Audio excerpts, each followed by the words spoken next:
Loh. Nah, makanya kan dibilang penduduk atau umat Nusantara ini kehilangan jati dirinya sebagai orang Nusantara. Tidak hanya dari level sudra, level raja-raja dalam arti petinggi negara ini wis orang gagas itu, nggak peduli dengan jati diri Nusantara. Katanya ingin menjadi suatu negara yang harus menjadi ada di dunia. Sekarang gini ya, nggak usah jauh-jauh kita berpikir tentang kejayaan Nusantara. Asal usul Nusantara aja dilupakan kok. Nggak usah asal usul dulu, asal usul diri aja loh, nggak tahu gimana akan memperbesar Nusantara. Kan sepele, nggak usah kita terlalu berpikir jauh. Karena apa? Kriteria Nusantara yang sebenarnya ketika manusianya itu mengenal jati dirinya, begitu juga mengenal jati diri Nusantara, berbagai budayanya dan kekayaan alamnya. Apa kita sudah membangun ini sudah cukup selesai? Enggak. No. Iya kan? Pesan saya sih kita lebih eling lan waspada ya kan. Dibilang eling lan waspada itu kan eling karo pangucape ya kan. Eling dengan pikiran apa yang kita pikirkan, eling dengan apa yang kita rasakan ya kan. Kita harus menjadi pribadi yang mempunyai sifat-sifat Tuhan. Jadi harus sifat Tuhan itu include di dalam diri kita.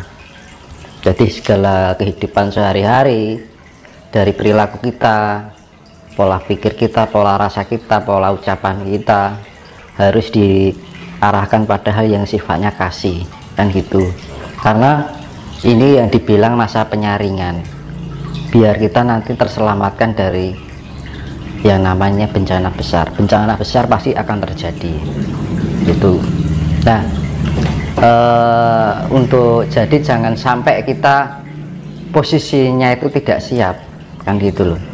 Jadi harus kita mempersiapkan diri kita sendiri sedini mungkin ya, kerep-kerep di atas jam 12 malam melek bengi kan gitu.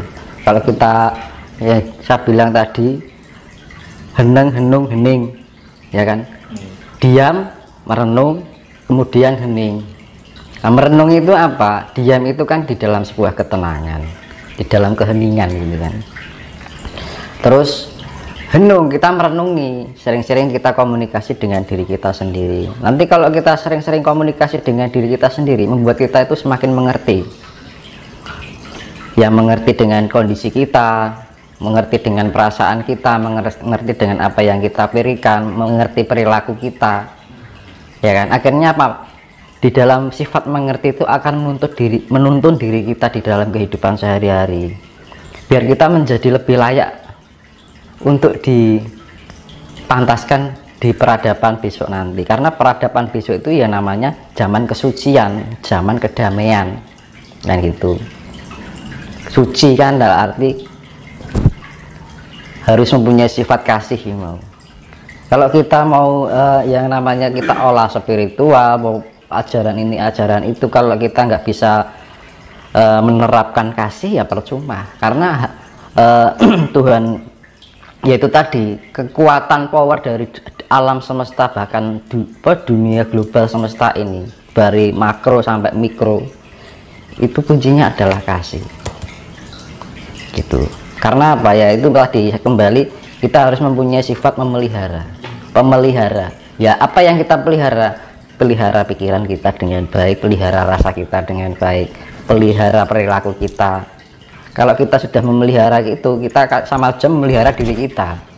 Nah, ketika kita memelihara diri kita bagian dari istilahnya memelihara alam semesta ini, mewakili gitu kan, dari diri kita sendiri. Dan itu harus bisa. Kalau ini semua terjadi secara global, dari semua orang yang di muka bumi ini mempunyai sifat seperti itu, maka akan tercipta kedamaian. Tapi secara global ini masih antara sifat buruk dengan sifat damai ini masih condong ke buruknya, ya nggak akan mungkin tercipta kedamaian. Makanya kan Jalan satu-satunya ketika ibaratnya gini, kalau bahasa Jawa, hamenangi zaman edan ewo hayo ing pambudi jantraning jagat wis pinasti, ya kan. Jadi ya hamenangi zaman edan ya zaman gila ini kan gitu. Ewo hayo ing pambudi, kita akan berbuat baik aja serba ewo kan gitu kan. Serba canggung kita mau berbuat kebaikan aja, sesuatu hal yang aneh di dalam kehidupan kita. Kadang kita ngolah spiritual aja dikira orang gila kan gitu kan, ya kan? Kita melakukan pendekatan dengan alam dikira orang stres kan gitu loh, kan aneh gitu kan. Hamenangi zaman edan ewo hayo ing pambudi jantraning jagat wis pinasti kan gitu. Jantraning jagat wis pinasti berarti kalau sudah mencapai tingkat kegilaan sampai ingin berbuat hal yang sifatnya budi pekerti aja dianggap yang aneh gitu kan. Ya akhirnya apa? Jantraning jagat, jantra itu kan jangka, jagat wis mesti ya akan bekerja ya alam. Itu tadi yang namanya global, yaitu tadi megatrust itu sifatnya pembersihan. Karena air itu air samudra itu sifatnya neutron, jadi penetralisir. Terus ini Mas, terkait dengan konsep eling, bahwa jika kita mau selamat dari seleksi alam, dari bencana, kita harus eling. Apakah konsep eling itu yang dimaksud eling sama yang sang pencipta atau bagaimana? Lah eling itu ya bagian terkecil ya, saya contohkan ya. Kita mandi bahwa kita merasakan bahwa yang mandiin kita air. Nah kita itu termasuk eling Mas. Kita minum nih, kita merasakan bahwa yang kita minum itu air dari Tuhan, itu eling Mas, ya kan.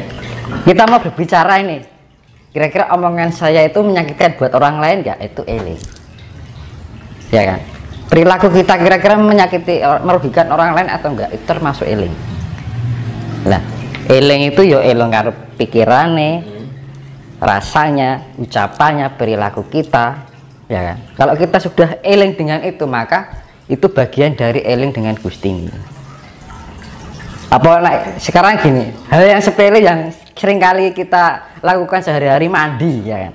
Apa pernah kita ketika kita mandi merasakan eling malah? Kalau kita mandi dengan air, kan nggak pernah kan, cuek aja kan, ya kan. Nah itu hal yang sepele itu. Makanya kalau mandi, ketika kita mandi diguyur dengan air, kita merasakan bahwa air itu mengguyuri tubuh kita, bahwa air itu dari alam, itu akan menambah energi loh.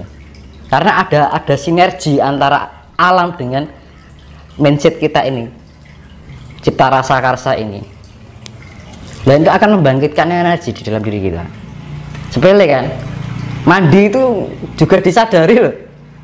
Makan pun juga, ketika makan itu kita sadari, ini nasi ini dari hasil bumi. Saya sadari kita setiap makan nih, jangan asal makan aja gitu kan, tapi kita rasakan ketika masuk ke rohani.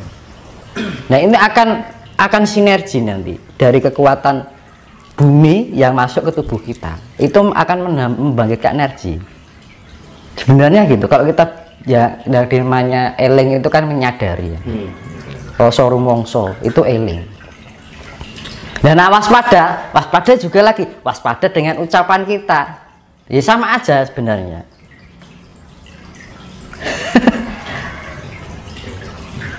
Nah gitu. Karena apa? Ketika kita menyakiti orang lain itu sama saja melukai diri kita sendiri sebenarnya. Karena apa? Hukum imbal balik, hukum feedback, hukum cermin, ya kan? Kalau kita pantulkan biru ya kembalinya biru. Kalau pantulkan merah kembalinya merah. Ya sama aja.